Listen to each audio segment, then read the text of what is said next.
HARK, we are here. It is time for yet another Star Wars Unlimited video. Today we have a couple pieces of art, we have a few cards, we have some tokens, we have some Gencon stuff, we have all kinds of things that are coming to us. It's been a very big week for Star Wars information. I think we're probably going to continue to see more previews from more creators down the line. Once again, still hoping for one for me, but until we get our own specific preview, which I will make a separate video, it will not be attached to one of our weekly updates. That way it can get out and be ready immediately whenever I am able to post it, if I do get one. And then I'll go over it again quickly during a weekly update should that happen. We got lots of information to cover, so let's just get into it. In our art section, we have an art piece that I love very much. This piece is probably my favorite piece that we've seen so far. The Death Trooper was really good. This is better. This is a Star Destroyer. The text in this preview said they will not be able to outrun us for long, from Admiral Constantine from Star Wars Rebels. So this is clearly a Star Destroyer above Lothal, continuing the occupation of the planet as the rebels themselves are trying to free it or save their people from Imperial oppression. This could be a Star Destroyer. I actually think this is more likely going to be an event that might restrict resources your opponent has. It could be either exhaust one of your opponent's resources, two of your opponent's resources, or the next time your opponent places a resource, this round, it becomes exhausted instead, or it doesn't ready at the end of the round, something like that. It could be a restriction text, which would be very interesting to me. But as it stands right now, it's the Star Destroyer, beautifully designed. The city, one of the Lothalan cities in the background, absolutely amazing. And these clouds, they're just fantastic design for this art. And I can't wait to see what this is on a card. Again, artist credit and preview for this art is in the description below. So make sure you go click that, as well as all the other description things that are down there. I put them there for a reason. You guys got to click them. The next piece of art we have here is an interesting one. It's what and I think other people will have titled Imperial Propaganda. It looks like this. Now, this is it's a poster on a wall. Could be anywhere. There's a shadow on it. I actually imagine this could be Lothal. And the Arabesh on the text says, explore the galaxy, join the Imperial Navy. That translation is courtesy of Kevin of the Roll On Gaming podcast. Go check them out. It's a very interesting thing. I will note the text is accurately translated. I double checked it myself. I wouldn't have normally done that, but it's an interesting thing to say Navy, because none of these are Navy troopers. They're all Imperial Army troopers. There's a Death Trooper, a Stormtrooper, or a Sand Trooper, depending on how you feel the pauldron represents, if it's a Sergeant or a Sand Trooper. And then you have a Scout Trooper. Again, they all go with the Imperial Navy on missions, because that's how they get from planet to planet. But they are effectively, they're not Mud Troopers, but they are definitely still the Imperial Army. It's an in-universe thing. It doesn't really matter all that much. It's a cool art. I like the fading of the art on here. It's pretty neat, designating that this poster's been here for a while. And obviously you can see some of the grime on the actual wall itself and the shadows.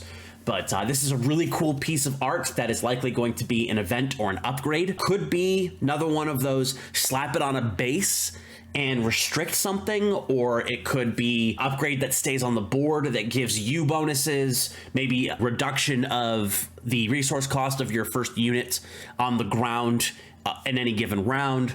There's a lot of speculation. We don't know exactly what their plans are specifically for everything in the game, but this is a very cool piece of art, and I am happy to have seen it today. Our first creator preview comes to us by way of Saga. And when I go through these previews, the links to the articles or videos that contain these previews will be down below in the description. We have the Imperial Interceptor. Now, it probably would help if I actually switched to the image. This card here is neat. First of all, let's start off by talking about the art. This TIE Interceptor here, fantastic. I love it. And even the red outline of the frame really does a service to the art here to showcase that this is an Interceptor coming at you and shooting you. This is a 4-cost aggression, villainy, 3 power, 2 health Imperial Vehicle Fighter. Trying to get used to the temp limiting of saying everything as it goes. It's a space unit, obviously. It has an effect when played. You may deal 3 damage to a space unit. I think this Imperial Interceptor right now is probably 1 cost too much. It has a strong when played effect, and it is a good attacking space unit, but it is easily beatable by anything that deals ping damage. Ping damage is going to be 1 or 2, probably limited more towards 1. Ping damage is generally just a 1 damage type concept in card games as a whole. But even at 4, I think that in any type of deck that allows you to play aggression and villainy for its base cost is going to be really good. And my first probably Imperial deck will likely be heavy vehicles, because we have this guy, we have the TIE line fighter. I'm sure we'll have other space units that are Imperial vehicles that get to do stuff. But this is a really cool card, and I love everything about it except just that one. It's like one resource too much IMO. Although starting with 2, it means that you can play this on turn 3 instead of turn 4. So that's another thing to get used to. Something that's been pointed out to me, and I'll talk about this a little bit in the next card that I showcase. This is actually really good in limited, because depending on how they choose to do limited, if you have to pay the aspect penalty, which I imagine talking about it all means that they might require us in draft and sealed to pay the 2 resource cost for out of aspect abilities, or if you're not playing aggression or villainy at all, 4 aspect or 4 resources, that this card would be unplayable at that. I think that at 4 cost in draft, to be able to say, cool, you have a fighter on the board that's going to be troublesome to me, I'll pay the 4. This will be something I could use the next round, but it's going to kill that thing that's bothering me right now. And I think that's fantastic, especially for a deck aggression, which is going to be doing lots of damage individually, mixing in with villainy that does the same thing. We're good so far with these types of cards. Our next creator preview comes to us by way of Maindeck Dan. Maindeck Dan actually has 2 videos out in the last week, one going over this specific card, plus a couple of other things, and one really good how to play with visual assets of the game, not cards in front of him, but a screen that showcases the way cards move around, how cards interact on the board itself. Go check both of those videos out, especially his how to play video, because it's very well produced. Repair is a 1 cost vigilance event that says heal 3 damage from a unit or a base. You're gonna look at this and say, this is insane. And if that's the way you feel, fantastic. I'm not going to say you are wrong. I'm going to say the idea that this card is insane is incorrect. A 1 cost heal 3 from a unit or base is okay. First of all, the art, fantastic. I like the look of having the 2-1B droid repair Luke's arm, which you kind of saw at the end of Empire Strikes Back. Great art. Formatting, again, pretty good on these types of cards. This is definitely a card I expected to see from Vigilance. Vigilance is what I'm going to say right now is the big butt aspect. We've seen with Wingguard 4 health on that unit at a lower cost. Consular Security Force is 7 on a medium cost card. We've seen that Yoda heals, Luke drops shields, and this heals as well. A couple of caveats here. I've been on the Star Wars Unlimited Discord.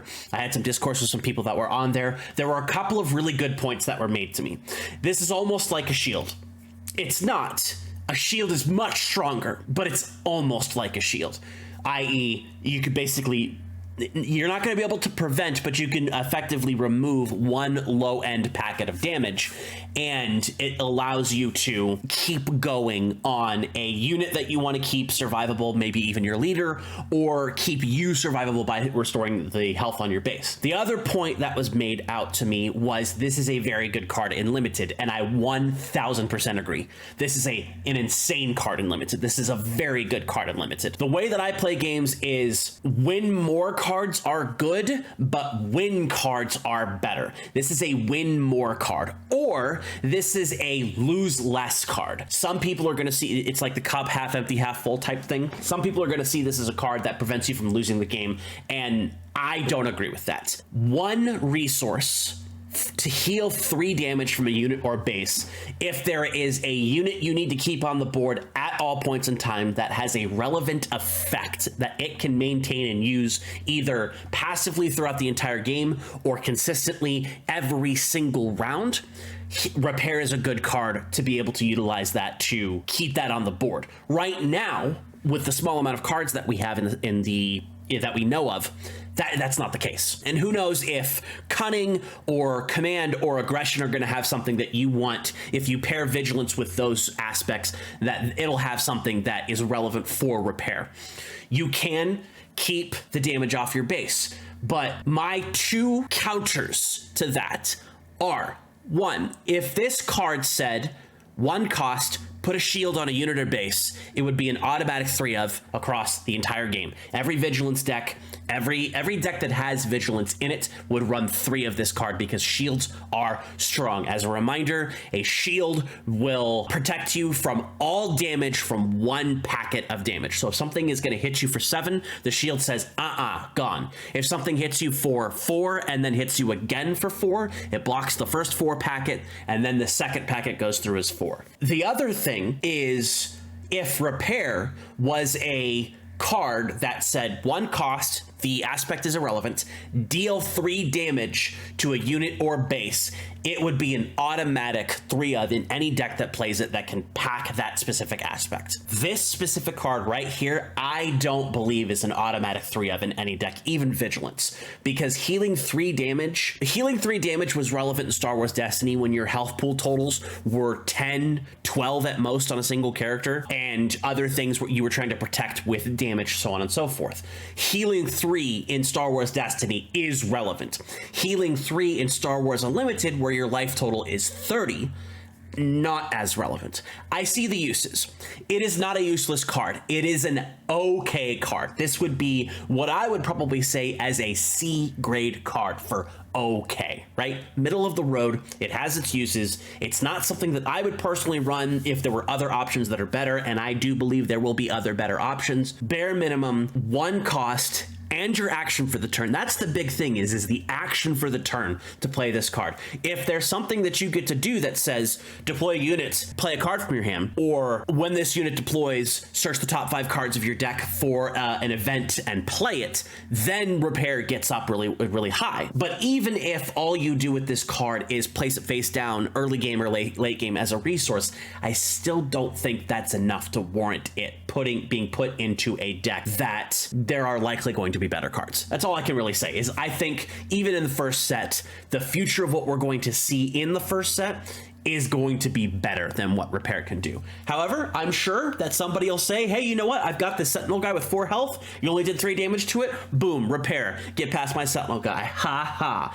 That type of thing. Like, frustrating and can work, but casually, this card is really good. In Limited, this card is really good. Competitively, this card is okay. Next, we have another Spark of Rebellion preview coming from the iRebel podcast over on YouTube, link in the description below. And this is a very, very cool card with a very, very cool piece of art. What we have here is a restored ARC 170, 2 cost, Vigilance Heroism, 2 power, 3 health, Rebel Vehicle Fighter with the keyword Restore 1. When this unit attacks, heal 1 damage from your base. Given what we saw before with Repair, we're seeing another instance of Vigilance being the defensive aspect. It'll be interesting to see if villainy Vigilance cards also maintain that defensiveness, or if we could see a different style of gameplay from Vigilance villainy cards. But as it stands right now, this is a space dude. Very cool looking ship. The ARC 170 was one of the cooler introduced ships in Revenge of the Sith. Obviously, it's restored, so that means that it's not exactly the same ship that you would have seen from Revenge of the Sith. I don't know if you can see it here, but there's actually a piece of the top end of the S-foil missing on the right side of the ship. But these are very cool. It's also painted red, orange, and white. This effectively means that even though this is technically in the setting of the first set is technically the original trilogy era, this is a prequel trilogy ship, prequel trilogy era. So we could see other restored vehicles, maybe the Jedi Interceptors from Revenge of the Sith movie, could have the Delta 7, which was the Jedi Starfighter from Attack of the Clones and various episodes of the Clone Wars. Could even see droid ships being reused. Lots of different things are going to be available. This specific card here opens up the design space a lot for what we can see in the game itself, and I think that's really cool. You'll notice it's a common. It's number 44 of 252. I will try to get better at showcasing the rarities and the set numbers for these cards, because not everybody has access to all the different pieces of information that we have. But this is a great card. This is going to be a really cool, if you do space based, this can combine with the X-Wing and the Alliance X-Wing and the Wing Leader to give you a big swing into space when they do things. Being able to restore health off of your base is really good. Off a 2 resource body, this could be your first turn play, prepared to attack in the next turn. But yeah, it's a fantastic fighter, fantastic vehicle. I think that vehicle decks are going to be very exciting for me personally to play. That was the deck that I really wanted to play in Destiny, that I never got the opportunity to do so, but that was the type of deck that I did play in the Star Wars LCG, which I used to great effect. Fantastic ship, fantastic preview. Very happy with what we've seen so far. And our last technical card preview here is not really a card preview, it's more of a token preview. And this showcases exactly the way that our tokens are going to look, at least in the first set. And what we have here are the shield and experience tokens. They do have keywords on them: armor, shield, learned experience. I don't know that that's going to be relevant. They are commons, so they should show up 1 per pack, probably. They are designated here as T01 for experience and T02 for the shield, so they don't technically take up cards in the set. They have 0 cost. That might be relevant for effects later down the line, but the shield specifically says if damage would be dealt to an attached unit, prevent that damage. If you do, defeat the shield token on it, and then the experience token will give it +1/+1. Both of these are concepts that are familiar to card game players. Shield less so. There isn't really much that will block an entire packet of damage. In Star Wars Destiny, we did note that shields themselves blocked 1 point of damage. This is much stronger, which also means that giving out shields is probably going to be a bit more rare in terms of what you're able to do. We know that Luke can do it at least once a turn, and there are other things that will give out shields throughout the Spark of Rebellion and probably the future of the game itself.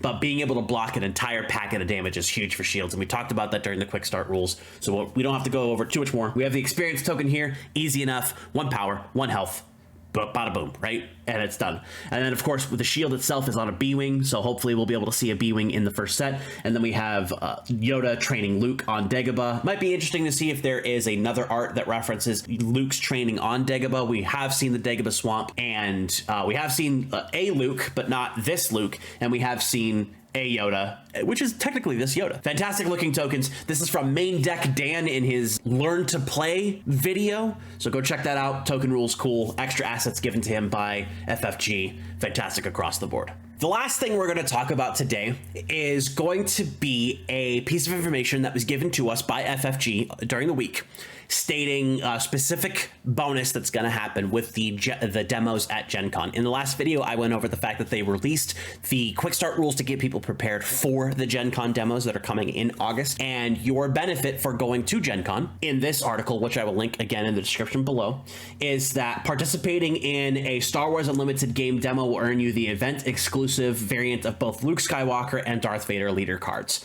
And I'm very happy that this is the reward, because this means that anybody that goes gets an ultra cool semi-exclusive piece of art or treatment or whatever ends up being, could be a foil, could be a different art, whatever, for the game, but isn't a release of bonus product for people who are at Gen Con. And I think this is how all promos should be. It should be handled by FFG, unless it's like a tournament, in which case the tournament itself would have these type of alt art or event exclusive things, but prizes could be awarded to people who place higher. People who get to go to Gen Con can pick up these event exclusive variants for Luke and Vader, and that'll be really cool for people who get to make it out to Gen Con, and the rest of us can kind of just, because at this point in time, I don't believe I'll be able to go to Gen Con, but who knows, things could change. I don't think they will. I am prepared to not go, but we will, and I'll give you guys as much information as I possibly can as soon as I am able to get it. And that's all we have today. I hope you all enjoyed the showcase of all the things that we have showcased in this video today. Lots of cool cards coming out from creators, lots of cool art coming out of this game, a little extra prize for Gen Con, prize for the participants of demos. and that's all fantastic stuff. Let me know what you are excited for in the comments below, and let me know what you think of the Imperial Interceptor and the Repair and anything else that I previewed here. I would like to know what you all think specifically about Repair, because it was a discussion that happened for a little while on the Star Wars Unlimited Discord. It is something that I need to retrain myself, at least in terms of limited draft and sealed, because I don't do a lot of draft and sealed. I don't really do it for Magic. I don't do it for Flesh and Blood. I did 2 sealeds total for Digimon, and they both sucked. I'm excited to do a lot of draft and limited. In this game, you'll probably see me weekly doing something with Star Wars Unlimited once the game actually comes out in 2024. Thank you very much for joining me today. Like and comment on this video, subscribe to the channel, hit the stupid YouTube bell that makes it so that you can see what I'm doing every time I release a video to you. And that's all we have, so I will see you in the stars.